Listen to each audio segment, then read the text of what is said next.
Bab 2191 di depan Istana Dingin, Subscribe Penatua. Night River King dengan cepat mengenali bayangan itu. Dia mengerutkan kening dan berkata, apa yang dilakukan Hansen di sini? Hansen telah melakukan perjalanan melintasi pegunungan untuk tiba di dekat Cold Palace. Dia melihat waktu dan menemukan bahwa dia masih punya 5 menit lagi. Ini sempurna. Hansen, apa yang kamu lakukan?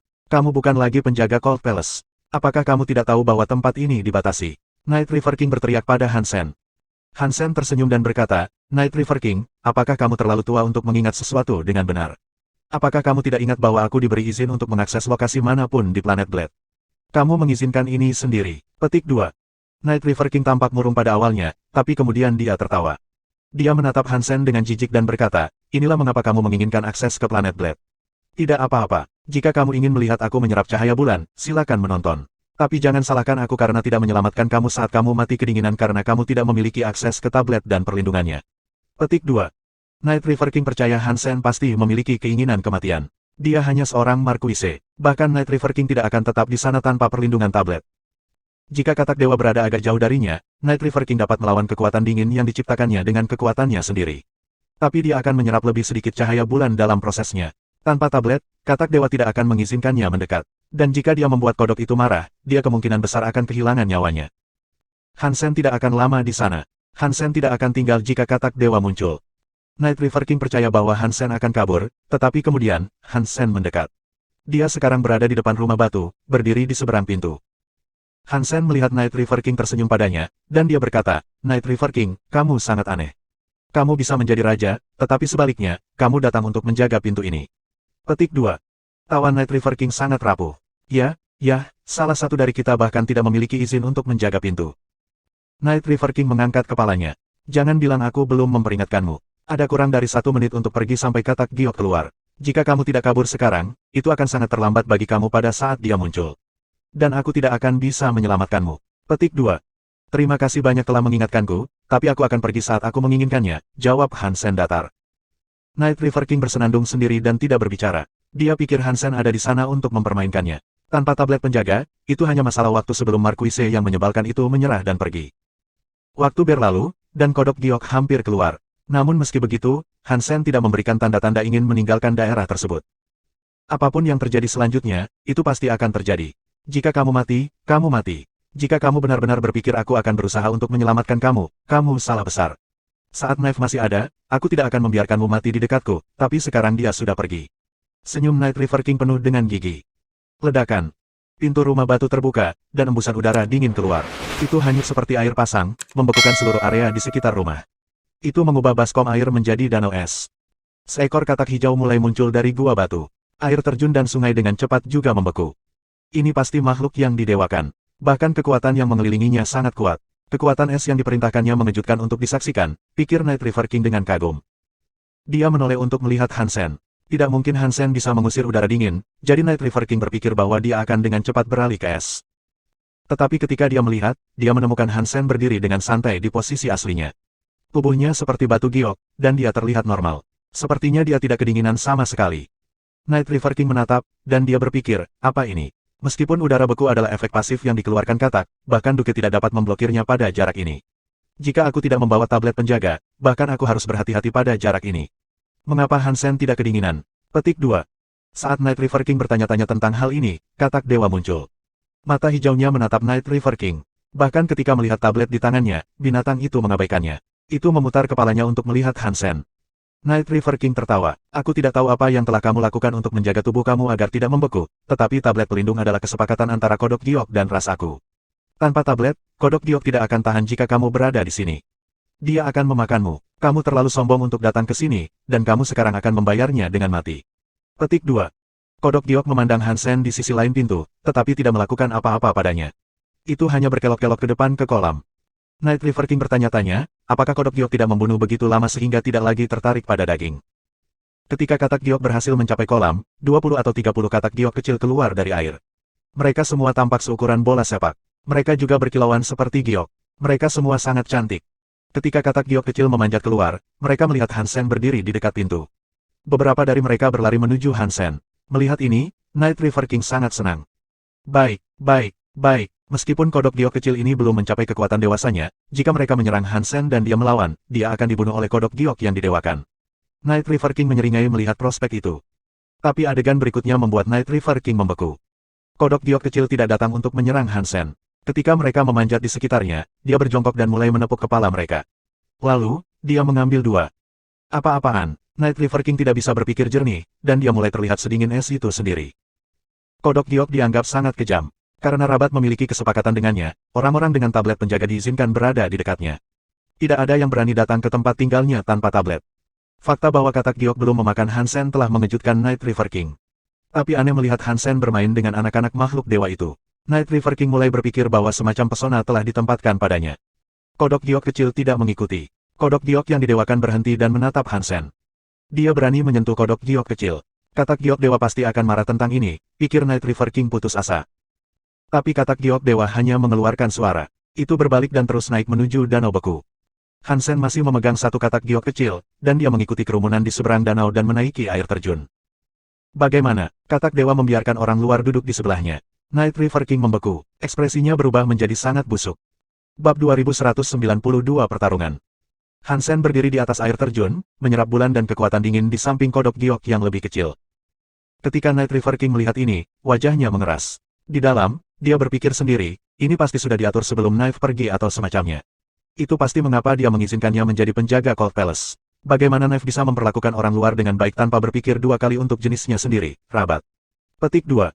Night River King mengira ini pasti skema yang dibuat oleh Isha. Itulah satu-satunya penjelasan yang dapat dia pikirkan tentang kekebalan Hansen terhadap kekuatan dingin dan persahabatannya dengan katak giok. Dia tidak tahu bahwa, pada kenyataannya, Isha juga tidak bisa sedekat itu dengan katak giok. Dia marah, tapi tidak ada yang bisa dia lakukan untuk Hansen. Dia pasti menyesal memberikan izin Hansen untuk mengakses planet Blade. Jika dia tidak menyerah, Hansen tidak akan bisa melakukan apapun. Night River King memaksa dirinya untuk mengabaikan kehadiran Hansen untuk saat ini. Dia menggunakan seni genonya dan mempersiapkan dirinya untuk menyerap cahaya bulan. Tapi saat dia bersiap untuk menyerap sinar bulan, Hansen melangkah maju di atas air terjun dan pergi ke depan sinar bulan yang dimuntahkan katak giok. Dengan melakukan itu, dia benar-benar memblokirnya dari Night River King. Sebidang tanah Night River King dibiarkan gelap gulita. Dia sepenuhnya berada di dalam bayangan Hansen, dan dia tidak bisa melihat cahaya bulan yang ingin dia serap. Sial, Night River King berpikir dengan marah. Tetapi di hadapan kodok giok, dia tidak akan berani membuat suara yang mengganggu. Dia tidak ingin mengganggu kodok giok, yang masih dalam proses melepaskan sinar bulan. Night River King tidak mengira katak giok itu makhluk yang menyenangkan. Kodok giok dulunya sangat terkenal karena kekejamannya. Itu pernah menelan planet dan membunuh banyak orang. Jati dirinya tidak mungkin seramah seperti yang terlihat dengan Hansen. Kodok giok tidak ada di Narrow Moon sebagai bawahan Rabat. Itu adalah kemitraan bersama.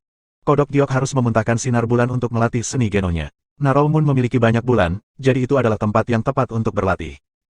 Kodok giok bermaksud memasuki Narrow Moon dengan kekuatan brutal.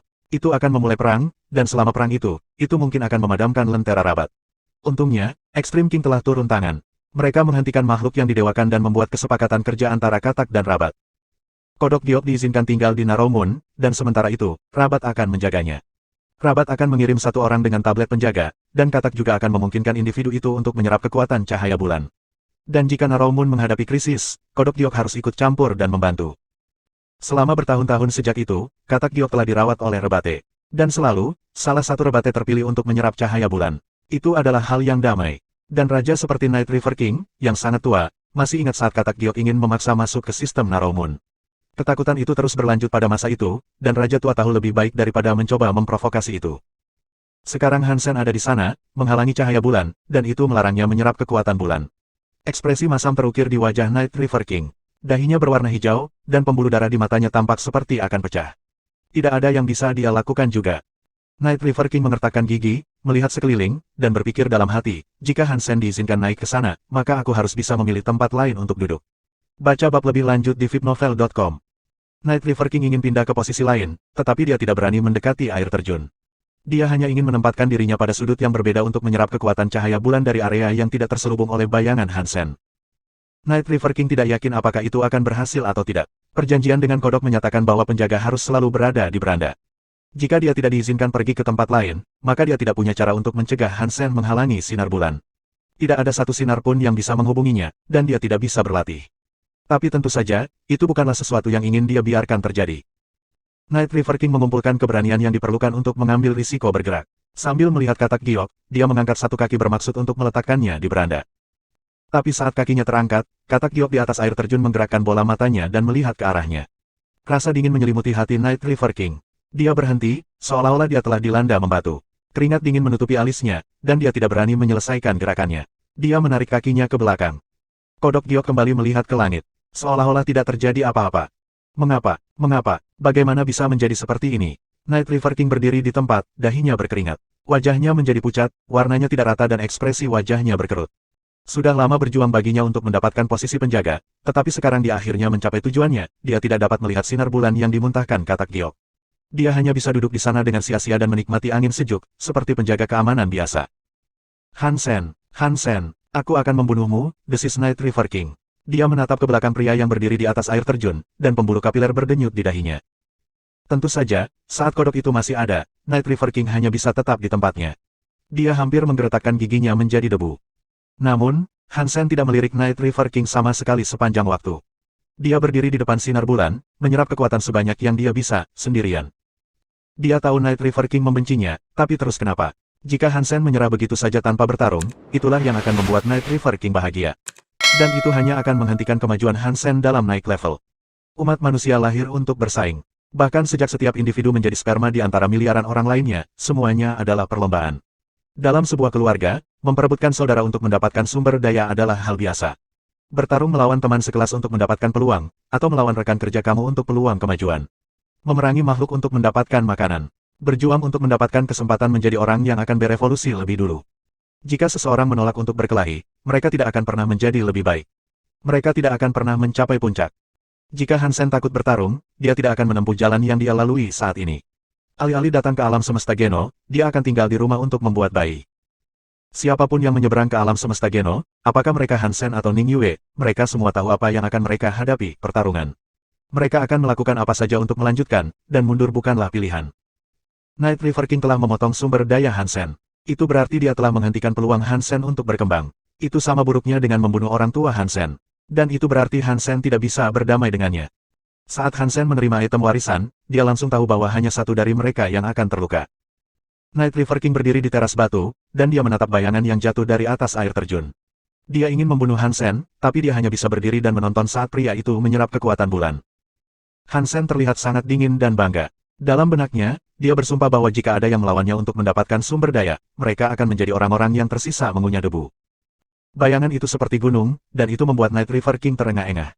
Dia benar-benar ingin membunuh Hansen, dan dia mulai merencanakan cara di mana dia bisa membuat Hansen mati.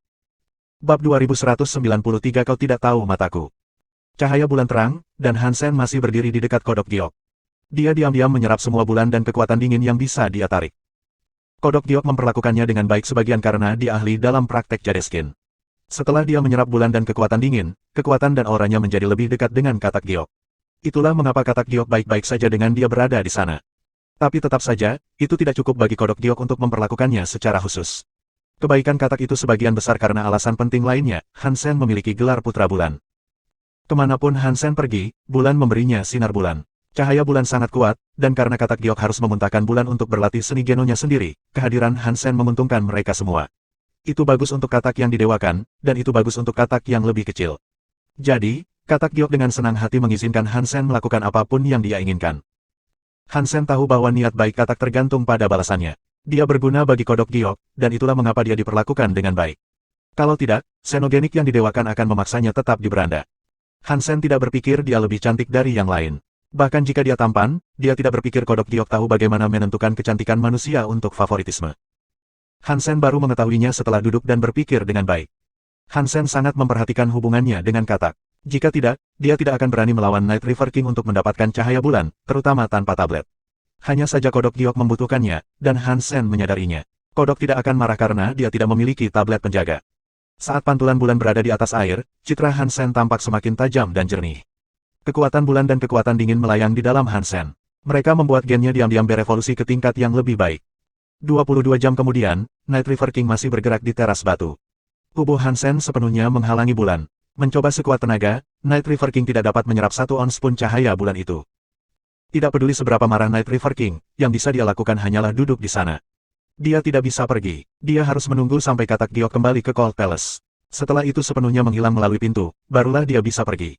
Tapi Night River King tidak berencana pergi kemanapun. Dia sedang menunggu katak giok memasuki Cold Palace. Hansen hanya seorang markuise, dan dia sangat mempermalukan Night River King. Ini adalah sesuatu yang tidak ingin diterima oleh Night River King. Dia harus menunggu sampai katak giok kembali ke Cold Palace. Dan ketika itu hilang, dia akan membunuh Hansen. Meskipun Yixia sudah mati, membunuh Hansen masih akan merusak reputasinya. Tapi tidak ada yang akan menyinggung Night River King untuk melindungi Hansen yang akan segera meninggal. Night River King sangat percaya diri. Dia tahu batasannya. Dia tahu apa yang dia bisa dan tidak bisa lakukan. Jika tidak, dia tidak akan tetap tenang pada hari-hari ketika Yixia masih hidup dan sehat. Dia tidak pernah menyakiti Hansen. Namun, seiring berjalannya waktu, Night River King menjadi lebih tenang dan tenang. Dia memperhatikan waktu, dan dia tahu setiap detak jam membawa Hansen 1 detik lebih dekat ke malapetaka yang menunggunya. Akhirnya, katak giok membawa katak giok kecil itu ke air terjun beku. Mereka kembali ke gua batu seperti biasanya. Night River King berdiri di tempatnya, belum berani bergerak dulu. Dia menatap Hansen, matanya tajam. Night River King tahu bahwa untuk membunuh seseorang, kamu harus tetap tenang. Membutakan diri dengan amarah hanya akan membuat kamu kehilangan kendali. Kesalahan biasanya muncul dari amarah yang ceroboh. Meskipun Hansen hanya seorang markuise, Night River King tidak ingin meninggalkan terlalu banyak bukti. Night River King bukanlah karakter paling terkenal di Rebate. Bakatnya hanya dianggap adil. Agak unik bahwa dia selamat dan berhasil mencapai kelas raja, karena para jenius dari generasinya semuanya mati. Ketika semua kodok giok mundur kembali ke gua batu, pintu batu ditutup. Lalu, Night River King menghampiri Hansen. Dia berjalan dengan punggung lurus, setenang air di dalam sumur. Hansen, kamu masih terlalu muda. Kamu tidak tahu tempat kamu, karena kamu tidak tahu apa yang harus kamu lakukan dan apa yang tidak boleh kamu lakukan, kata Night River King saat mendekati Hansen. Dia belum berencana untuk menyerang dulu. Dia hanya mengikuti jalan yang akan membawanya ke Hansen. Jubah hitamnya melambai tertiup angin malam. Bukannya dia tidak bisa membunuh Hansen. Dia hanya tidak ingin melakukannya di sana, jika apa yang dia lakukan mengganggu katak giok. Meskipun Night River King tidak berpikir kodok giok akan membalas kematian Hansen, jika dia berencana untuk membunuh Hansen, dia harus membunuhnya dalam satu pukulan. Dia tidak bisa memberi Hansen kesempatan untuk menghindar. Dia hanya punya satu kesempatan. Oh, aku tidak. Lalu beritahu aku, apa yang harus aku lakukan? Hansen bertanya sambil tertawa. Tunggu, kamu harus menanggung beban berat dan menyerang dalam satu gerakan. Seorang petarung dewasa pasti akan memikirkan hal ini saat menghadapi musuh yang lebih kuat darinya, kata Night River King dingin. Pita hitam mulai melingkari tangannya. Itu seperti seekor ular yang melingkari dan merayap di sekitar dahan. Kamu benar, Hansen mengangguk. Dia setuju dengan apa yang dia diberitahu. Night River King tertawa dan berkata, kalau begitu sepertinya kamu masih bisa diselamatkan. Izinkan aku memberi kamu satu kesempatan lagi. Pergi sekarang dan jangan pernah menginjakan kaki di planet Blade lagi. Petik 2. Hansen berhenti. Dia memandang Night River King dengan jijik. Apa yang kamu katakan mungkin benar, tetapi kamu tidak tahu apa yang aku lihat. Apa yang kamu lihat dengan matamu? Night River King bertanya dengan tenang. Hansen tertawa. Di mataku, kamu tidak kuat. Mengapa aku harus menunggu? Petik 2. Poin yang bagus. Kamu harus siap menerima murka seorang raja. Night River King memulai dengan tenang, tapi dia mengeluarkan kata-kata terakhir dengan gigi terkatup. Dan kemudian, tangannya yang dikelilingi mawar air hitam. Air hitam menjadi binatang besar yang tampak siap untuk mengkonsumsi Hansen. Bahkan gunung dapat menemukan dirinya ditelan oleh binatang air hitam. Pemandangan sungai itu menakutkan. Night River King menggunakan seni genonya yang terkuat. Dia tidak menahan sedikit pun. Saat Hansen sepertinya akan dikonsumsi oleh air hitam, cahaya biru tiba-tiba menyelimuti tubuhnya. Wujudnya dibungkus oleh perisai biru bening. Ledakan. Binatang air hitam yang menakutkan itu menggigitnya. Itu menelan sebagian tanah yang Hansen berdiri di dekatnya. Sebuah lubang robek ke dalam tanah, seolah-olah permukaan planet itu adalah apel. Aku tahu kau memiliki kekuatan untuk memblokir serangan sekelas raja, tapi Dewa Binatang Sungai Malamku berbeda. Kekuatannya mungkin bukan yang terkuat dari serangan sekelas raja, tapi itu mungkin yang bertahan paling lama. Tidak peduli seberapa kuat hartamu, tidak ada yang bisa menahan serangan ini jika level mereka tidak sama dengan serangan ini. Night River King terdengar dingin, dan nada membunuhnya sepertinya bisa membekukan semua yang mendengarnya. Binatang air hitam itu melilit perisai Hansen, dan tidak jatuh kembali. Kekuatannya korosif, dan itu menutupi perisai biru dalam energinya. Tiba-tiba, Night River King mengerutkan kening. Air hitam itu bergerak, tapi ada sesuatu yang bergemuruh. Bab 2194 tidak ada yang keluar dari yang biasa, subscribe Penatua. Kekuatan yang sangat korosif dari air hitam itu adalah sesuatu seperti batu asah. Itu tampak seperti penggiling yang bisa membuat berlian menjadi debu. Itu berputar terus-menerus tepat di luar perisai biru. Night River King yakin pada Dewa Binatang Sungai Malamnya. Seni Geno tidak memiliki kekuatan serangan yang luar biasa seperti kekuatan Tit Yixia, yang bisa membunuh hampir semua musuh dengan satu pukulan. Tapi kekuatan korosif dan penggilingan ini bisa menghancurkan senjata kelas raja. Bahkan item yang didewakan dapat direduksi menjadi debu jika serangan Night River menghantamnya cukup lama. Night River King tidak percaya perisai Hansen didewakan. Dan bahkan jika dia melakukannya, dengan kekuatan Marquise Hansen, dia tidak akan bisa menggunakannya dengan kapasitas maksimal. Apapun perisai biru itu, tidak akan bertahan lama jika peringkat Hansen berada di bawah item tersebut. Ini adalah aturan yang diterapkan pada semua harta karun. Night River King percaya kekuatannya akan mampu menghancurkan perisai Hansen dan membunuhnya. Yang dia butuhkan hanyalah waktu. Night River King hanya berharap tidak ada elit Narrow Moon lainnya yang memperhatikan tindakannya sebelum Hansen meninggal. Jika seseorang menyela, itu akan merusak citranya. Sayangnya, Night River King sangat tidak mendapat informasi tentang perbedaan antara jiwa binatang buas dan harta karun. Seorang Marquise tidak bisa menggunakan semua kekuatan harta karun, itu benar. Tapi itu tidak berlaku untuk jiwa binatang. Harta karun membutuhkan kekuatan penggunanya untuk mendukung penggunaannya, tetapi kekuatan pengguna tidak diperlukan saat berhubungan dengan jiwa binatang buas. Di bawah roda air hitam yang seperti roda gigi yang tak terhitung jumlahnya semuanya berputar bersama, Demon Bug by Sema tidak menimbulkan satu titik kerusakan. Demon Bug by Sema yang setengah dewa, ketika menyusut cukup jauh untuk hanya melindungi satu orang, memberikan pertahanan yang hanya bisa didefinisikan sebagai gila. Tidak ada lawan yang bisa menerobosnya kecuali mereka sendiri setengah dewa. Hanya debu yang bisa terkikis dari permukaannya. Bagi mereka yang memiliki kekuatan sekelas King, ketahanannya sangat menakjubkan. Kekuatan Night River King cukup menarik. Kekuatan serangannya bukanlah yang terkuat, tapi memiliki kemampuan korosif yang kuat. Dan itu juga dibentuk untuk membuat aksi penggilingan. Itu teknik yang cukup cerdas. Hansen mengamati air hitam yang berputar seperti roda, dan saat dia melakukannya, dia berjalan maju. Bai Sema mengikuti gerakan Hansen, melepaskan diri dari air hitam saat mengalir. Night River King bisa melihat kumpulan air hitam bergerak, dan perisai biru menjadi semakin terang saat muncul dari dalam. Hansen memaksa jalan keluar dari Dewa Binatang Sungai Malam. Sungguh harta yang luar biasa. Wajah Night River King menjadi redup. Dia menyaksikan Hansen memisahkan diri dari air dengan perisai birunya dan pergi. Tapi Night River King sepertinya berharap ini akan terjadi. Tanpa tergesa-gesa, dia meletakkan tangannya di pinggangnya dan mengeluarkan pedang hitam.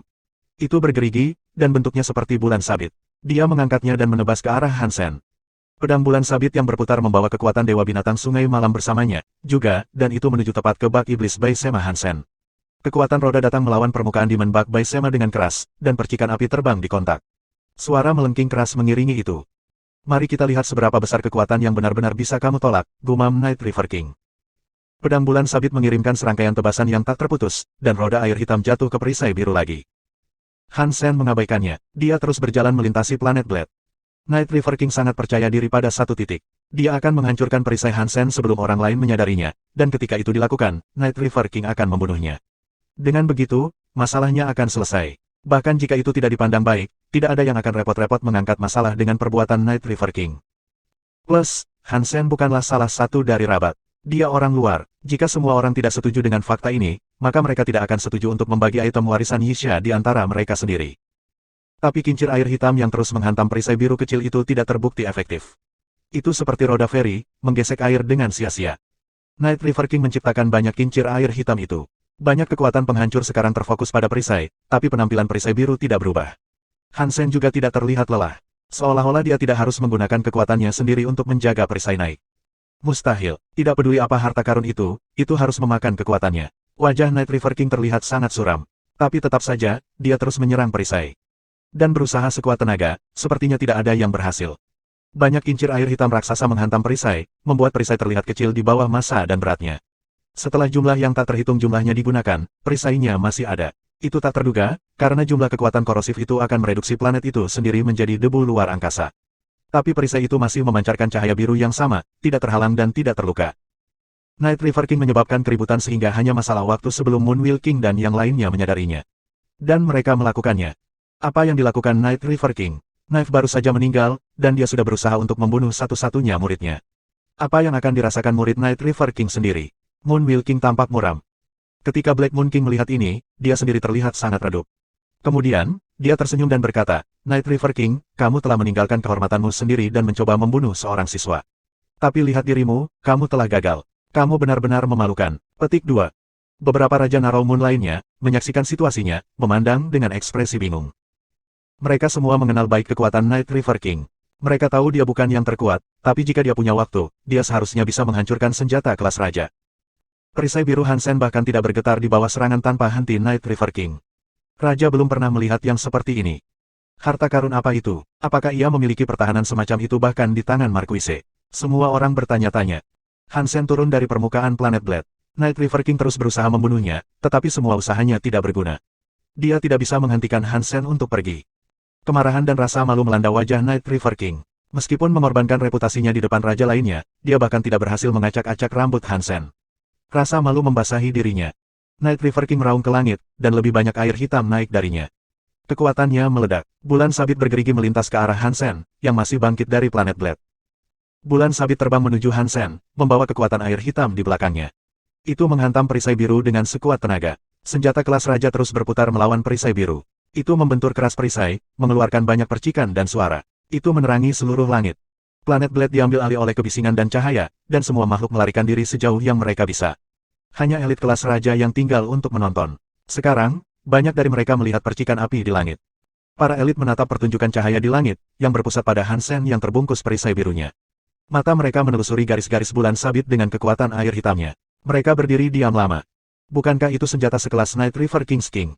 Bukankah itu pedang bulan sabit? Bagaimana? Apa yang dilakukan Hansen untuk memprovokasi Night River King? Apa yang akan menginspirasi Night River untuk menyerang dengan bulan sabit bergerigi? Petik 2. Langit meletus dengan percikan api seperti sedang berlangsung pertunjukan kembang api. Bulan sabit bergerigi terus bergerak. Tapi para raja bisa melihat bahwa perisai Hansen belum retak, dan gigi bergerigi pedang bulan sabit mulai runtuh. Bila sabit bergigi itu akan kehilangan giginya. Dan meski begitu, itu tidak dapat menghancurkan perisai Hansen. Dewa binatang malam sungai sudah gagal. Benar-benar tidak ada yang luar biasa, ya. Suara Hansen berteriak di seluruh Narrow Moon. Dia mengabaikan pedang bulan sabit dan terus terbang bersama angin. Mata Night River King melotot karena amarah, tapi dia tidak bisa menghentikan Hansen untuk bergerak. Dia melihat Hansen pergi perlahan, dan saat dia melakukannya, dia merasakan campuran keputusasaan, rasa malu, dan amarah. Api berkobar di dada Night River King, membuat darahnya berdebar kencang. Bab 2195 Jade Drum. Night River King ingin membunuh Hansen. Dia bahkan menggunakan pedang bulan sabitnya, tapi mencoba sekuat tenaga, dia tidak bisa menyentuh Hansen. Ketika Hansen meninggalkan planet tanpa cedera, Night River gagal membuatnya menjadi bahan tertawaan bagi semua bangsawan di dalam Narrow Moon. Meskipun bangsawan biasa tidak akan mengejek Night River King di depan wajahnya, mereka dengan senang hati mendiskusikannya sementara punggungnya berbalik. Mereka semua terkejut karena perisai Hansen begitu kuat, dan Night River King tampil sangat buruk. Beberapa saat yang lalu, Hansen membagikan bayi emas cadangannya kepada Zero, malaikat kecil, dan Han Menger. Dia menyimpan satu emas untuk dirinya sendiri. Hansen melakukan ini karena dia ingin mereka menjaga pangkalan. Jika elit kelas raja akan menyerang pangkalan, teman-temannya dapat menggunakan bayi sema 3 warna untuk melindunginya. Dengan menggabungkan 3 perisai dengan warna berbeda, properti pertahanan dapat melindungi seluruh markas dari serangan. Elit kelas raja tidak akan bisa menerobos dengan mudah. Jika Night River King memutuskan untuk pergi jauh-jauh, Hansen harus memastikan bahwa markasnya dilindungi. Dia tidak mampu disergap tanpa persiapan. Dan untuk Han Yan, Hansen telah menghubungi Sky Palace dengan harapan dia bisa mendapatkan tempat untuknya di sana. Ketika mereka menerimanya, dia akan memberinya emas bayi sema sehingga keselamatannya sendiri terjamin. Akan sangat bagus jika aku bisa mendapatkan beberapa jiwa binatang bayi sema lagi. Hansen sudah memiliki 4, tetapi dia berpikir itu tidak cukup. Dia membayangkan menemukan dan membunuh beberapa raja serangga iblis lagi. Pada tahap ini, Hansen tidak perlu takut pada apapun. Dia pergi ke Cold Palace untuk menyerap bulan dan kekuatan dingin setiap hari pertama dan setiap hari ke-15 bulan itu. Setiap saat, dia juga memblokir semua cahaya bulan yang mungkin jatuh di Night River King. Dia tidak menerima apa-apa. Night River King akhirnya mendapatkan posisi penjaga, tetapi yang bisa dia lakukan hanyalah duduk dan menyaksikan Hansen mendapatkan semua barang yang dia inginkan untuk dirinya sendiri. Angin sepoi-sepoi yang menyegarkan itu yang bisa dia nikmati. Dia membenci Hansen sampai ke lubuk jiwanya, tapi dia sekarang tahu tidak ada yang bisa dia lakukan padanya. Dia mencari elit lain yang mungkin bersedia menghentikan Hansen mengunjungi planet Blade, tetapi bahkan raja lain yang berteman dengannya, seperti Shadow King, tidak setuju dengannya. Majelis Narrow Moon telah bekerja sama melawan Hansen ketika Yixia meninggal karena mereka ingin membagikan barang warisan Yixia. Bahkan para bangsawan yang mengikuti Yixia tidak ingin memberi Hansen semua barangnya. Dia orang luar, dan mereka semua menginginkan beberapa barangnya untuk diri mereka sendiri. Itu sebabnya tidak ada yang keberatan ketika Hansen hampir tidak diberi apa-apa. Sekarang, segalanya berbeda. Item didistribusikan dan Night River King telah menjadi penjaga, jadi tidak ada lagi alasan bagi siapapun untuk membantunya mengeluarkan Hansen. Yixia baru saja meninggal, dan mereka telah mencuri apa yang pantas diterima Hansen. Apa pendapat orang tentang mereka jika mereka mengejar Hansen lagi? Ditambah lagi, Hansen memiliki bayi sema yang kuat. Dia akan sangat sulit untuk dijatuhkan, dan tidak ada jaminan mereka bisa. Night River King sudah mencoba untuk mengatasi perisai, dan itu hanya menyebabkan reputasi yang buruk. Raja-raja lainnya tidak ingin melakukan sesuatu yang tidak menguntungkan mereka. Itu bukan urusan mereka. Night River King tidak bisa menghentikan Han Sen sendirian. Jadi, 2 malam dalam sebulan, Night River King terpaksa menonton saat Han Sen menyerap cahaya bulan itu. Dia benci fakta bahwa Han Sen memiliki izin masuk untuk mengakses planet darinya. Tapi sekarang, sudah terlambat. Han Sen tidak pernah melewatkan 1 hari pun. Dan akhirnya, Night River King kehilangan semua minat untuk pergi ke planet Blade. Han Sen terus berlatih dengan kekuatan dingin dan bulannya, berharap segera menjadi Duke. Dan kemudian, dia akan dapat menyerap gen Duke. Night River King tidak cukup gila untuk pergi ke planet Eclipse, meskipun dia sangat ingin. Sebagian dari dirinya ingin pergi dan menghancurkan planet ini dengan segala cara. Tetapi bahkan tidak mungkin menyebabkan masalah dengan pengiriman persediaan. Tidak banyak orang di pangkalan, dan di atas itu, ada banyak sumber daya di sekitar. Jadi mereka tidak akan kehabisan makanan dalam waktu dekat. Dan sehubungan dengan yang lainnya, mereka juga tersedia dengan baik di sana. Black Moon King memberi Han Sen bantuan tambahan, yang memastikan bahwa planet Eclipse bukanlah komunitas yang terisolasi. Isolasi tidak berarti apa-apa bagi Han Sen, tapi dia menghargai bantuan yang diberikan padanya. Waktu berlalu, dan Jadeskin Han Sen mendekati level Duke. Tapi sebelum dia bisa menerobos dan mencapai level dari Duke, dia menerima pesan dari Huang Fujing. Yang mengejutkan Han Sen, Huang Fujing adalah seorang wanita yang sangat mandiri. Gelarnya di aliansi adalah Ratu, dan kepribadiannya sangat cocok dengan gelar itu. Jika dia tiba-tiba menghubungi Han Sen, maka sesuatu pasti telah terjadi. Apa yang terjadi? Han Sen segera bertanya, tidak perlu formalitas dengannya. Huang Fujing langsung menjawabnya, aku ada di planet Jade Drum. Ada masalah. Petik 2. Katakan dengan jelas. Han Sen memindai melalui gambaran umum planet Jade Drum saat dia berjalan dan berbicara. Planet Jade Drum adalah planet milik Tousan Treasures. Ada xenogenik di sana yang diberi nama Jade Drum. Itu adalah nama planet yang sama. Gendang batu, gendang baja, gendang perunggu, gendang perak, gendang emas, gendang giok, 6 xenogenik itu biasanya kelas Duke. Dan semuanya tinggal secara eksklusif di planet Jade Drum. Menurut informasi yang dia gali, Jade Drum bisa menjadi kelas raja, tapi Jade Drum kelas raja biasanya diambil dari planet Jade Drum. Jade Drum sangat dicari karena sangat unik. Makhluk-makhluk itu tidak bisa bergerak, dan mereka membutuhkan ras lain untuk membantunya berkeliling alam semesta. Biasanya, Drum akan mengikuti ras yang lebih kuat. Jika seseorang ingin mengambil Drum, mereka harus menerima persetujuan Drum. Jika ini diberikan, Drum akan membiarkan dirinya sendiri dikeluarkan dari planet Jade Drum. Xenogenik Jade Drum adalah xenogenik musik. Mereka bisa pergi kemana saja di alam semesta dan menyerap suara untuk naik level. Kekuatan yang mereka miliki juga sonik. Jika seseorang menyimpan Jade Drum di samping mereka, dan mereka diserang dengan kekuatan sonik, Jade Drum akan melindungi mereka dan melawan dengan kekuatan soniknya sendiri. Huang Fujing sedang pergi menjelajah. Ketika dia memilih planet Jade Drum, dia ingin mencoba peruntungannya dalam menangkap drum perak. Anehnya, Huang Fujing menerima persetujuan dari Jade Drum. Tapi setelah itu, segalanya mulai berjalan buruk.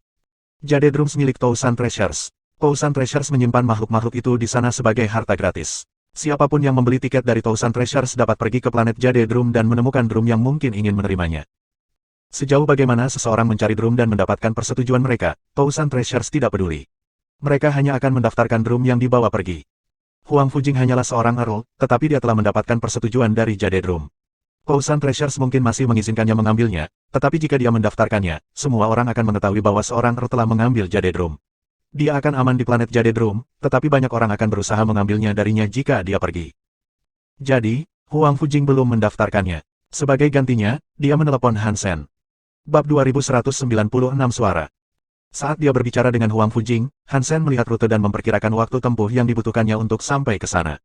Jangan dulu mendaftar, tunggu aku di planet Jade Drum. Aku akan berada di sana dalam 4 hari, bisakah kamu menunggu selama itu? Petik 2. Karena tiket masuk planet Jade Drum hanya berlaku selama 10 hari, pengunjung akan dipaksa keluar jika waktu yang diberikan habis. Itulah mengapa Han Sen harus memastikan bahwa dia akan datang tepat waktu.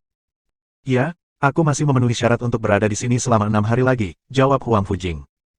Baiklah kalau begitu, tunggu aku. Han Sen menghela nafas lega. Han Sen menutup telepon dan bersiap untuk pergi ke planet Jade Drum. Dengan tingkat kemampuan dan kecerdasan Huang Fujing, dia tidak akan terlalu mengkhawatirkan keselamatannya di sana. Tapi membawa kembali Jade Drum dengan aman akan sulit. Planet Jade Drum dinamai menurut Jade Drums, tetapi Jade Drums jarang ditemukan. Banyak Raja Sonic ingin menemukan Jade Drum untuk menumbuhkan kekuatan mereka. Akan sangat luar biasa jika mereka berhasil mendapatkan Jade Drum kelas Raja untuk diri mereka sendiri. Tapi Huang Fujing, yang hanya seorang Earl, berhasil mendapatkan sebuah Jade Drum untuk dirinya sendiri. Akan sulit untuk melepaskannya dari sana tanpa menarik perhatian yang tidak diinginkan. Han Sen memiliki perisai Demon Bug, jadi dia tidak takut dengan musuh sekelas Raja. Yang dia takuti adalah prospek lebih dari satu raja yang mengawasinya. Itu bisa jadi buruk. Han Sen mengemasi barang-barangnya dan memberitahu Han Yan dan yang lainnya untuk tidak meninggalkan pangkalan saat dia pergi. Dia membawa Bauer bersamanya saat meninggalkan Narrow Moon, dan mereka menggunakan lubang cacing untuk sampai ke planet Jade Drum. Han Sen baru saja meninggalkan Narrow Moon ketika Night River King menerima kabar tentang kepergiannya. Han Sen, kamu tahu apa? Tidak apa-apa jika aku tidak bisa membunuhmu. Aku masih bisa membuatmu mengalami nasib yang lebih buruk dari kematian. Wajah Night River King memelintir, dan matanya bersinar dengan kebencian yang jahat. Seorang duke datang dan membungkuk kepada Night River King. Rajaku, aku telah melakukan semua yang kau minta. Baik, baik sekali. Night River King melambaikan tangannya untuk memaafkan duke. Dia kemudian mengalihkan perhatiannya ke layar yang menampilkan planet Eclipse. Dengan senyum bengkok, dia berkata, Han Sen, aku tidak sabar untuk melihat raut wajahmu ketika kamu kembali dan menyadari semua temanmu sudah mati. Aku akan menantikannya. Petik 2. Sehari setelah keberangkatan Han Sen, armada kapal memasuki Narrow Moon. Mereka adalah kapal kargo yang mengirimkan hasil bumi. Mereka adalah orang luar di Narrow Moon, jadi mereka harus membayar pajak untuk masuk. Ada banyak sumber daya di atas kapal, dengan banyak yang berasal dari berbagai planet yang berbeda. Ada banyak xenogenik, yang dibuat untuk muatan utama kargo mereka. Saat kapal melewati planet Eclipse, salah satu kapal mendarat. Banyak dari xenogenics melarikan diri dari kapal dan tersebar di Narrow Moon. Orang-orang di Narrow Moon berusaha menangkap mereka lagi. Saat ini terjadi, seseorang menyelinap ke planet Eclipse dan menempatkan salah satu xenogenik itu di atas gunung di sana. Itu adalah xenogenik yang tampak seperti ratu lebah. Namun, bukannya kuning dan hitam yang diharapkan, tubuhnya berwarna merah tua. Ketika xenogenik itu mendapatkan kembali kebebasannya, ia membunuh seluruh anggota xenogenik di seluruh gunung itu. Kemudian, telur ditempatkan di dalam tubuh orang yang dibunuh. Telurnya juga berwarna merah. Telur-telur itu mengeram dengan cepat, dan saat ini terjadi, mayat-mayat itu mengering dan mengerut menjadi sekam. Rasanya seperti telur menyerap semua nutrisi yang ditawarkan tubuh. Tidak lama kemudian, lebah mulai menetas dan melakukan perjalanan ke satu gunung di tengah-tengah pegunungan yang sangat luas. Bersama-sama, mereka mengosongkannya. Ada banyak pintu masuk di seluruh lereng gunung. Itu seperti sarang lebah besar, dan banyak dari lebah merah itu keluar masuk. Karena semua ini terjadi, tidak ada seorang pun di pangkalan yang memperhatikan. Han Sen telah memberitahu semua orang untuk tetap di dalam pangkalan ketika dia pergi, jadi orang-orangnya melakukan apa yang diperintahkan, tidak ada yang pergi berburu dan tidak ada yang pergi. Situasi ini membuat Night River King yang kejam mengerutkan kening. Dia dengan cepat berkata, Han Sen itu jahat. Setelah dia pergi, dia menyuruh semua temannya untuk bersembunyi di pangkalan. Tapi bersembunyi tidak akan ada gunanya bagi mereka. Mereka semua akan mati. Kita hanya perlu memancing lebah ratu bayangan dengan dupa yang dia suka. Jika kita membimbingnya menuju pangkalan, dia pasti akan membunuh mereka semua. Han Sen, saat kamu kembali dan melihat semua teman kamu, dan keluarga telah ditanamkan oleh telur ratu lebah, aku ingin tahu seperti apa raut wajahmu nanti. Petik 2. Han Sen mengikuti rute yang ditentukan dan tiba di planet Jade Drum tepat waktu.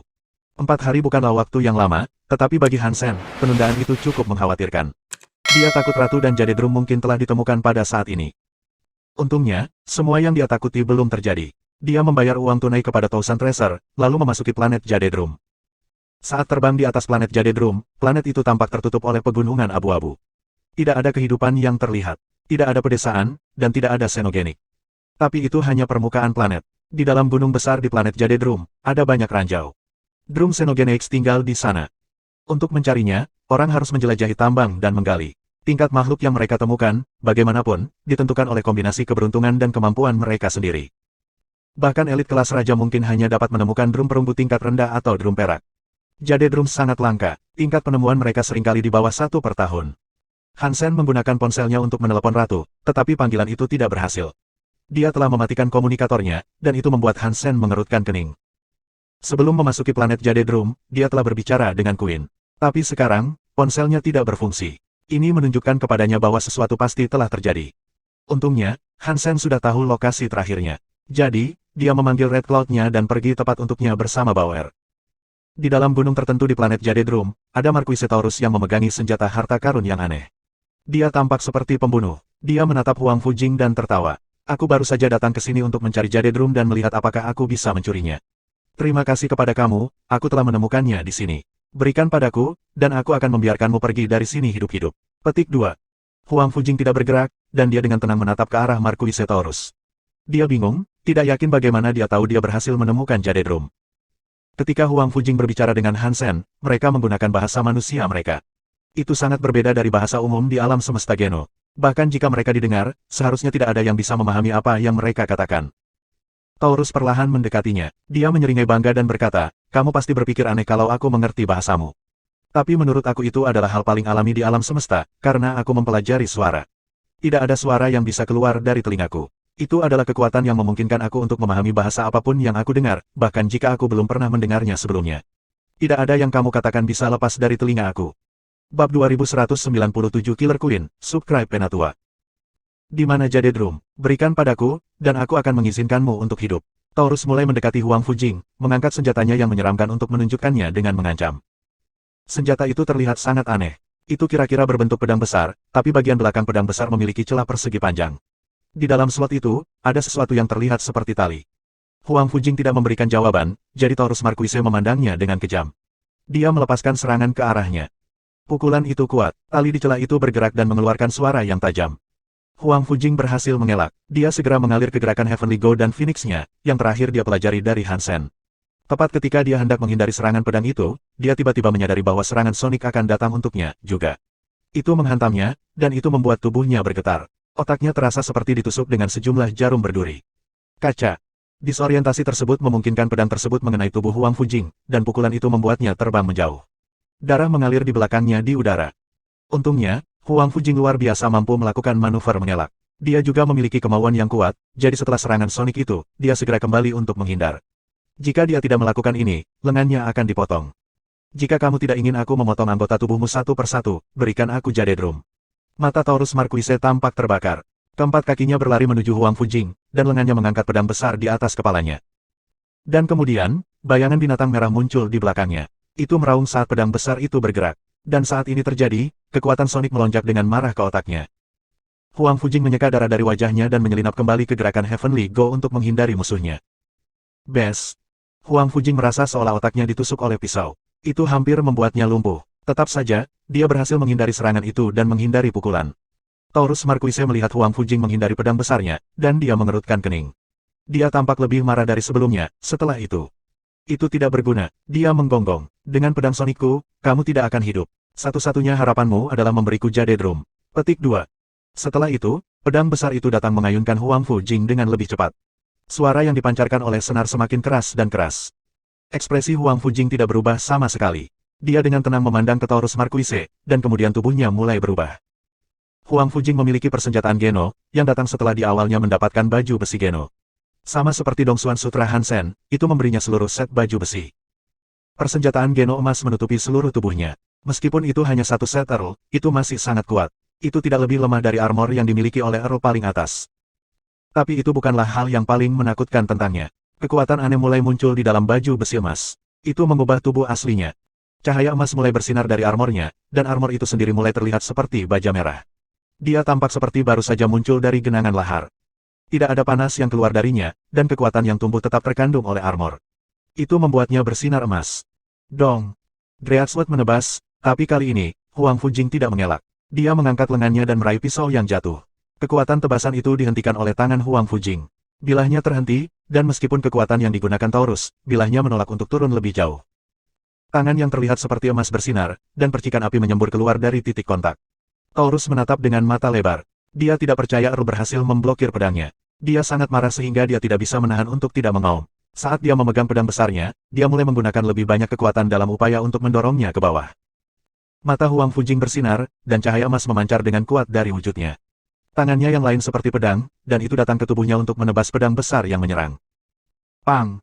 Tali pedang besar terputus di bawah serangan Huang Fujing, dan suara-suara tajam itu akhirnya berakhir. Tapi kekuatan itu membuat Huang Fujing berlutut di tanah. Bahkan tanpa kekuatan Sonic, membunuhmu akan menjadi usaha yang memuaskan.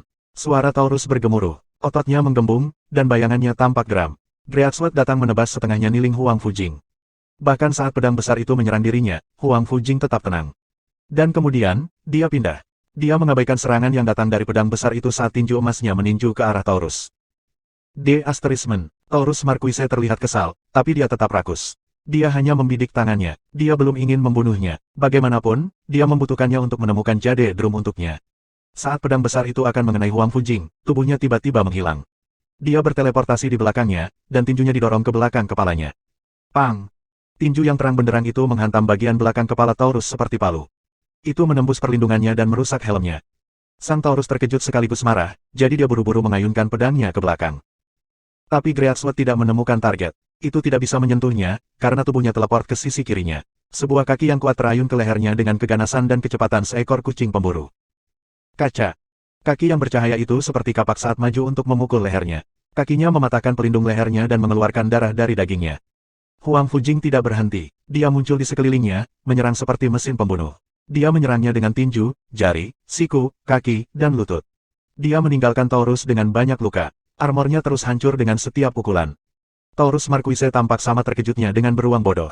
Tidak peduli seberapa keras dia berjuang sekarang, dia tidak dapat menyerang Huang Fujing, dan setiap percobaan serangan balik berakhir dengan dia dipukul lagi.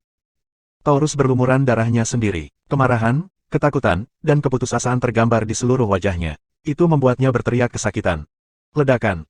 Di tengah serangan gila itu, sisa baju besi Taurus rusak. Huang Fujing mencabut kepalanya sepenuhnya, dan tubuh tanpa kepala itu jatuh ke lantai, menyemburkan darah. Huang Fujing kembali duduk di lantai. Wajahnya tidak berubah sama sekali. Cahaya yang bersinar darinya perlahan-lahan memudar, sampai dia terlihat seperti dirinya yang biasa lagi. Han Sen tiba tepat waktu untuk menyaksikan Huang Fujing menggunakan tubuh Dewa Supernya.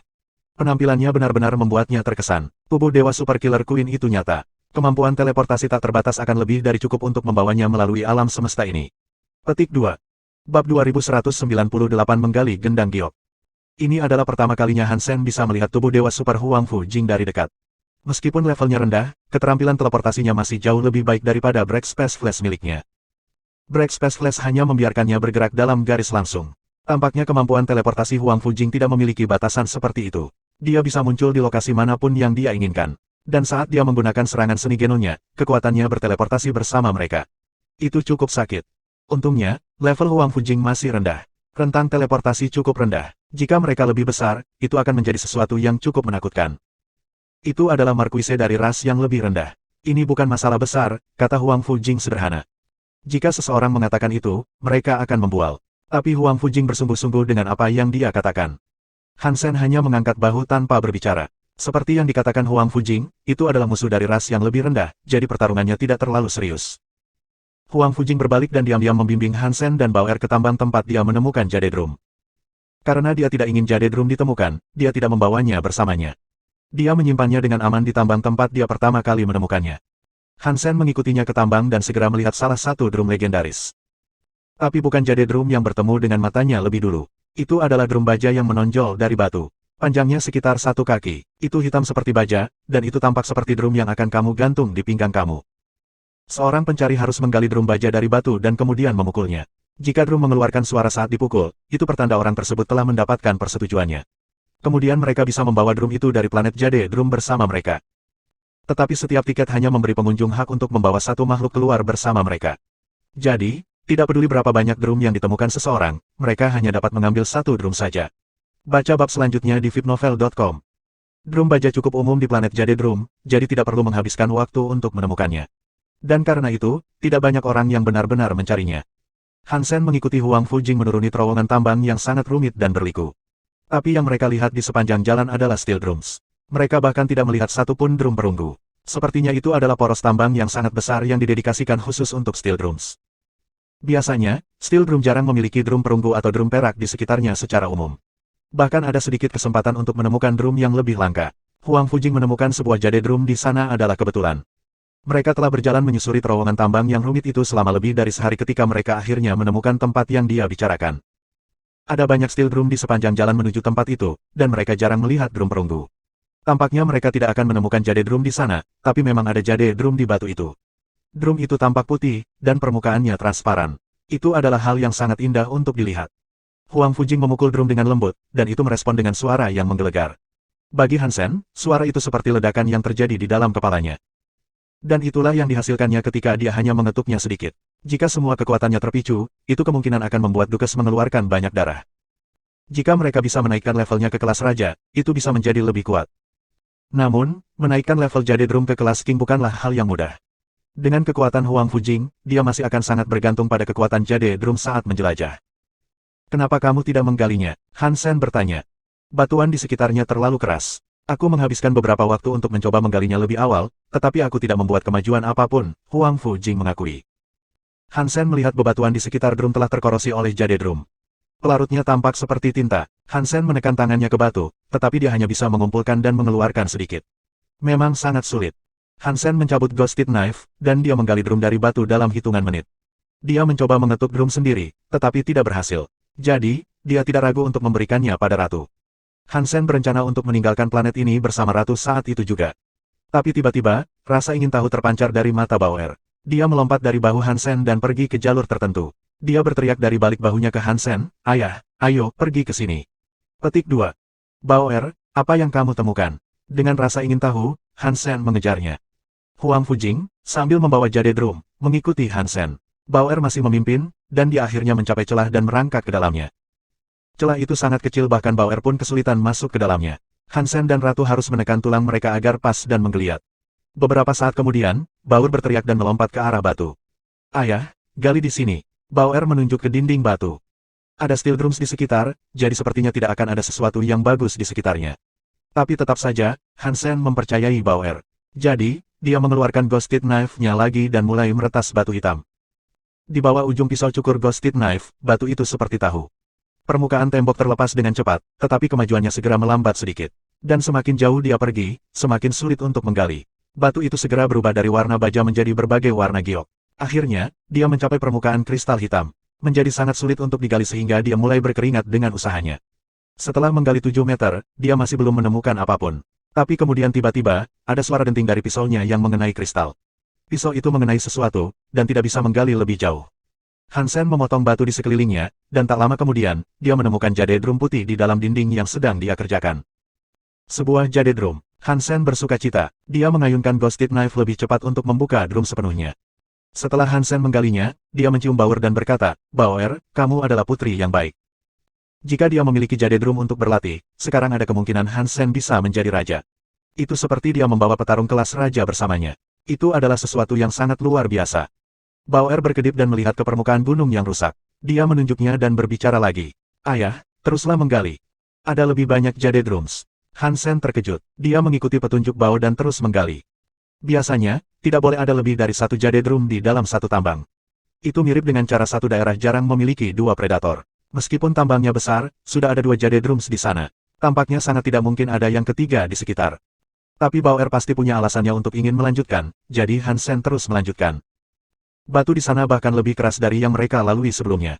Hansen terus memberikan kekuatan penuhnya, tetapi dia hanya bisa mengupas lapisan tipis batu pada satu waktu. Setelah setengah hari, bebatuan hitam mulai bersinar dengan cahaya merah. Hansen bahkan lebih bahagia dari sebelumnya. Penggalian yang terus-menerus telah membasahi dirinya dengan keringat, tetapi tidak lama kemudian, dia telah memoyak cukup banyak kristal hitam. Permukaan drum menjadi terlihat. Itu memang jade drum, tapi kelihatannya berbeda dari biasanya. Jade drum ini dibuat dari batu giok, tapi ada tanda merah di atasnya. Campuran putih dan merah membentuk desain yang luar biasa. Bab 2199 Gendang Giok Kalajengking Darah. Hansen dengan cermat memeriksa pola merah yang menghiasi jade drum dan menyadari bahwa itu membentuk bentuk kalajengking. Secara keseluruhan, itu seukuran tangan pria. Warnanya merah seperti giok, dan sangat kontras dengan permukaan putih drum. Namun, polanya tidak terlihat seperti diukir pada item tersebut. Sepertinya kalajengking hidup di bawah permukaan drum. Huang Fujing melihat drum giok Blood Scorpion. Dia berkata dengan heran, "Aku telah mendengar bahwa jade drum adalah drum terbaik yang dapat kamu temukan. Tapi yang ini memiliki pola kalajengking di atasnya. Mungkin ini lebih baik, bisa jadi jade drum kelas raja yang kebetulan lahir seperti ini." Petik 2. Hansen mengangguk. Dia sangat senang dengan penemuan ini. Jade drum yang normal bisa mencapai kelas raja. Tapi jika yang ini terlahir sebagai raja, pada akhirnya mungkin akan mencapai status dewa. Bahkan jika itu tidak mungkin, itu pasti bisa menjadi setengah dewa. Ada banyak ras yang dianggap ras yang lebih tinggi. Biasanya, klaim itu bergantung pada memiliki satu elit setengah dewa untuk mempertahankan posisi mereka. Hansen berhenti berbicara. Dia mencengkeram Ghosted Knife dan kembali menggali jade drum Blood Scorpion. Dia hanya pergi ke sana untuk membantu Huang Fujing, dan dia tidak pernah berharap mendapatkan sesuatu yang begitu baik untuk dirinya sendiri. Orang yang baik menerima pahala yang baik. Aku perlu melakukan lebih banyak hal baik, ya. Hansen bergumam sambil terus menggali batu. Batunya terlalu keras. Hansen harus menghabiskan banyak energinya, dan dia mematahkan tangannya dalam usahanya untuk menggali jade drum Blood Scorpion. Drum ini sedikit lebih kecil dari jade drum lain yang mereka kumpulkan. Itu hanya seukuran 2 kepalan tangan orang dewasa. Kedua sisinya menunjukkan simbol kalajengking merah, dan terlihat seperti ada kalajengking merah yang hidup di dalamnya. Sisi drum bertuliskan sejumlah simbol merah tambahan. Sekali lagi, mereka berbeda dari apapun yang mungkin muncul di jade drum biasa. Hansen mengangkatnya di tangannya, dan dia senang. Dia mengumpulkan tenaga dan memukul jade drum. Menepuk. Yang dipancarkan bukanlah suara drum. Hansen memukul drum, dan drum itu benar-benar memantulkan kekuatannya kembali ke Hansen. Itu membuatnya langsung kesakitan. Itu tidak berhasil. Hansen tidak akan menyerah begitu saja. Untuk mendapatkan persetujuan Drum, Hansen harus menunjukkan kekuatannya untuk itu. Hansen mengumpulkan kekuatan Jadeskin-nya dan memukul permukaan Drum lagi. Menepuk. Drum tidak bergerak atau mengeluarkan suara nyata apapun. Hanya ada gedebuk tangan Hansen yang membentur sesuatu yang kokoh. Hansen tidak mau menyerah. Dia menggunakan semua kekuatannya untuk memukul Jade Drum. Dia mencoba memukulnya, menyodoknya, dan menamparnya.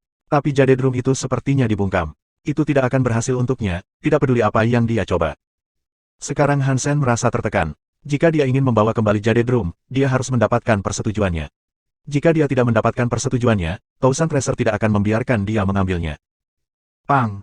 Ledakan besar terdengar di telinga Hansen. Itu hampir membuatnya pingsan. Dia berbalik untuk melihat Bauer berbaring di Jade Drum. Dong, dong, dong, dong, dong, dong, dong, dong. Bauer bersenang-senang memainkannya. Dia bahkan memainkan lagu berjudul Jenderal. Dia mungkin bersenang-senang, tetapi Hansen dan Huang Fujing tidak. Mereka berjuang untuk tidak muntah. Hansen dengan cepat mengambil Bauer dan menyimpan drum itu. Bauer, mainkan yang ini juga. Hansen memindahkan Bauer ke Blood Scorpion Jade Drum, sementara dia sendiri pindah ke Jade Drum putih untuk melihat apakah dia bisa memainkannya. Blood Scorpion Jade Drum mungkin levelnya terlalu tinggi. Jade Drum ini terlihat bagus, setidaknya. Bisa jadi duke, dan selalu ada kemungkinan kelas raja, pikir Hansen. Dia ragu Bauer akan berhasil. Tetapi jika dia melakukannya, itu akan baik-baik saja. Hansen memiliki kepercayaan diri. Namun, ketika dia menepuk drum, dia merasakan sakit. Menepuk.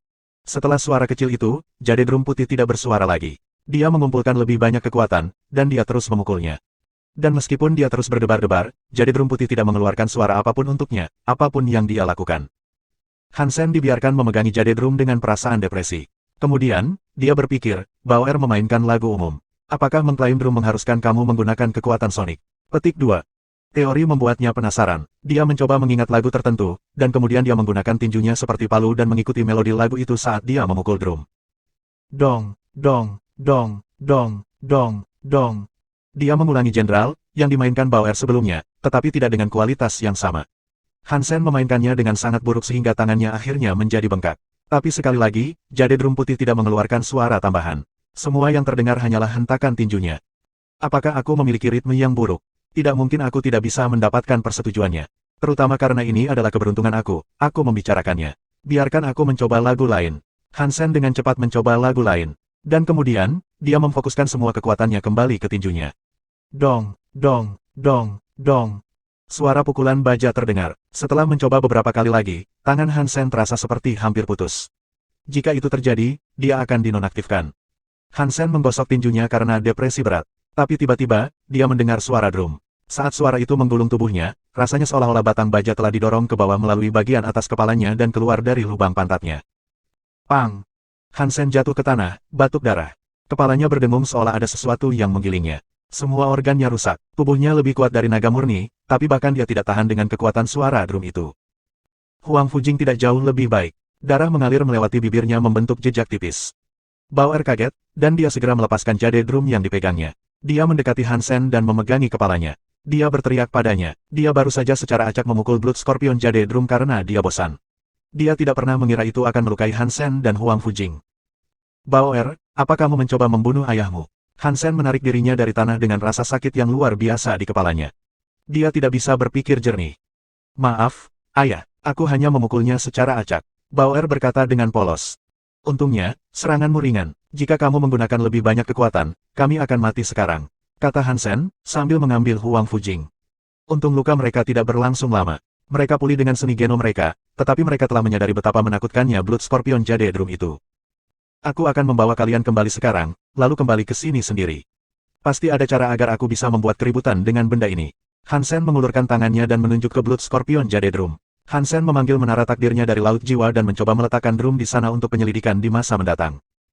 Karena setiap orang hanya dapat mengeluarkan satu drum, dan hanya Huang Fujing dan Bao yang telah diterima oleh sebuah drum, hanya ada satu yang tersisa. Jadi, Hansen harus menyembunyikannya. Tapi ketika Destiny's Tower menutupi drum itu tiba-tiba mengeluarkan suara dan berkedip terang. Sebuah kekuatan sonik menekan menara Destiny, mendorongnya kembali ke Laut Jiwa Hansen. Asterismen, itu tidak akan masuk. Wajah Hansen berubah, dan darah menetes dari sudut mulutnya. Dia melihat drum giok darah kala jengking dengan kaget. Bab 2200 Persetujuan Kekerasan, Subscribe Penatua. Hansen mengerutkan kening. Dia telah mencoba menggunakan Destiny's Tower untuk mencoba mendapatkan Jade Drum yang lain, tetapi tidak berhasil. Ini buruk. Jika aku tidak bisa disetujui oleh Jade Drum, aku tidak punya pilihan selain meninggalkannya di sini. Hansen merasa tidak enak tentang ini, tetapi dia kekurangan waktu. Ratu punya waktu kurang dari sehari. Jika dia tidak mendaftarkan drumnya tepat pada waktunya, dia tidak akan bisa membawanya, bahkan jika dia memang punya seseorang yang mau mengikutinya. Hansen memiliki tenggat waktu yang ketat untuk mendapatkan persetujuan dari Jade Drum. Tidak masalah Jade Drum mana yang menerima aku. Selama salah satu dari mereka bersuara, kita bisa mencari tahu sisanya nanti, pikir Hansen dalam hati. Dia mengambil Jade Drum Duke Putih. Kemudian, dia memberikan Bauer kepada Huang Fujing. Singkirkan Bao dari aku akan memukul drum ini.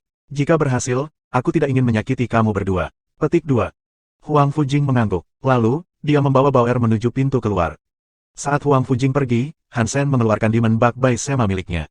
Dia melihat Jade Drum Putih, lalu meluruskan jari tengah dan ibu jarinya. Cahaya emas muncul. Hansen tidak bisa mengandalkan keberuntungan untuk mematuhinya, jadi dia harus mengandalkan kekuatan brutal. Dia sebenarnya ingin Huang Fujing membawa Bao pergi karena dia tidak ingin terlihat dalam persona dolarnya. Sebuah koin muncul di tangannya. Di permukaannya ada yang nomor 1. Seiring waktu berlalu, jumlahnya meningkat dalam angka tunggal. 2, 3, 4, 5. Menyimpan uang berhasil, dan jumlahnya meningkat. Dengan setiap lompatan jumlahnya, kekuatan yang terkumpul pada koin itu berlipat ganda. Jade Drum Putih adalah Duke. Jadi, Hansen membawa kekuatan koin itu ke angka 10. Setelah selesai, dia menembakkannya ke Jade Drum. Koin itu dilepaskan dengan kekuatan meteor, dan menabrak drum dengan keras. Dong! Kekuatan yang kuat membuat suara yang sangat keras di atas Jade Drum Putih. Suara tersapu dari drum seperti tsunami. Namun, ketika menabrak Demon Bug by Sema Mas, itu memantul kembali. Kekuatan sonik di dalam By Sema terus memantul dan berguling dengan gema. Itu semakin kuat. Hansen berada di dalam semua kekuatan sonik itu, tapi dia tidak terluka. Dia telah memukul Jade Drum Putih dengan brutal dan mendapatkan persetujuannya. Cara dia melakukannya hanyalah sedikit kekerasan, tetapi kekuatan Jade Drum Putih tidak menyakitinya karena telah menerimanya. Tapi setelah hasil pukulan itu mengejutkan Hansen. Kekuatan sonik di dalam Demon Bug by Sema meningkat. Itu mengingatkan Hansen pada kemampuan gema White Real. Dia pernah bercanda bahwa jika dia memiliki bel besar untuk menjebak musuhnya, dia bisa menggunakan Echo untuk meningkatkan kekuatan sonik di ruang tertutup. Demon Bug by Sema mungkin bukan bel, tapi terbukti mampu menjebak musuh. Selain itu, Echo tampaknya berfungsi di dalamnya. Baca bab lainnya di vipnovel.com. Aku hanya memikirkan tentang kemampuan Demon Bug by Sema untuk melindungi aku, jadi aku telah mengabaikan kesempatan yang luar biasa. Aku harus benar-benar kembali ke Sky Palace dan mempelajari Echo dari White Real. Menggunakan kombinasi Echo dan Jade Drum bisa bekerja dengan sangat baik, pikir Hansen dalam hati. Jade Drum Putih, setelah tampilan maniak dan kekerasan itu, memberikan persetujuannya kepada Hansen. Ketika Hansen mencoba mengkonfirmasi ini dan memukulnya lagi, itu adalah urusan yang jauh lebih sederhana. Dengan hanya memukulnya dengan ringan, drum sekarang mengeluarkan suara dan memancarkan kekuatan sonik. Terkadang, kekerasan benar-benar lebih berhasil daripada alasan. Hansen terkekeh saat dia menyingkirkan Jade Drum Putih. Kemudian dia melihat Blood Scorpion Jade Drum. Mari kita lihat apakah aku bisa membawa yang ini bersamaku. Hansen mengeluarkan koin dan mulai mengumpulkan kekuatan lagi. Ketika angkanya mencapai 10, dia menembakkan koin ke drum. Dong! Koin itu mengenai permukaan drum. Suara logam terdengar. Dia tidak bisa membuatnya merespons dengan suara drum yang tepat. Koin itu ditempelkan ke Blood Scorpion Jade Drum, tetapi tidak memiliki efek yang menakjubkan. Drum tidak dihancurkan, bukan karena dia menginginkan itu. Hansen tidak ingin drum rusak, tentu saja. Aku hanya bisa meraih peringkat 10 dengan menabung uang. Bahkan jika aku bisa melangkah lebih jauh, itu tidak akan banyak peningkatan. Sepertinya benda ini benar-benar kelas raja. Kekuatan aku tidak cukup untuk mengeluarkan suara. Meski gagal, Hansen tidak kecewa. Dia hanya ingin mengambil Blood Scorpion Jade Drum bersamanya sehingga dia bisa memiliki waktu untuk mengklaimnya di masa mendatang. Hansen berpikir sejenak, lalu memotong jarinya. Dia melelehkan darah kristalnya dan menjatuhkan sedikit ke Blood Scorpion Jade Drum. Dia melihat darah perlahan meleleh menjadi simbol kalajengking, tapi tetap saja, butuh beberapa saat untuk menyerapnya. Tapi sebenarnya itu menyerap, meskipun belum sepenuhnya melebur menjadi simbol, ada bintik merah aneh di punggung kalajengking. Tidak sesuai dengan gambar. Jika darah dapat meleleh ke dalamnya, maka aku yakin aku akan dapat menularkannya. Itu akan membuat persetujuan drum jauh lebih mudah, pikir Hansen dalam hati. Dia membawa 2 Jade Drums bersamanya saat dia meninggalkan gua. Dia pergi mencari Bauer dan Huang Fujing.